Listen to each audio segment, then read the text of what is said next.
ते संतोष देशमुख हत्या प्रकरणात धनंजय मुंडेंना सह आरोपी करण्याची मागणी विरोधकांकडून करण्यात येते। संतोष देशमुख हत्या प्रकरणाचे फोटो समोर आल्यानंतर विरोधक चांगलेच आक्रमक झाले। वाल्मिक कराड धनंजय मुंडेचा निकटवर्ती असल्यानं या प्रकरणामध्ये त्यांचाही संबंध असल्याचा आरोप विरोधकांकडून करण्यात येतोय।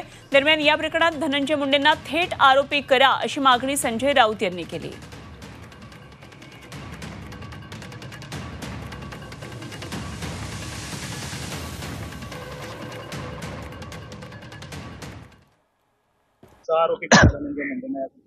सहआरोपी कशाला, आरोपी का नाही?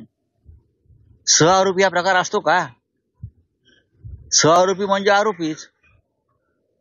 हे सगळे जे बीडमध्ये घडलंय आणि घडवलं गेल्या काही वर्षात ते बीडचे पालकमंत्री असलेल्या मुंडे यांच्याकडनंच घडलेलं आहे ना। त्यांच्या पाठिंब्याशिवाय, त्यांच्या राजकीय आश्रयाशिवाय अशा प्रकारचं मिर्झापूर बीडचं होऊ शकत नाही।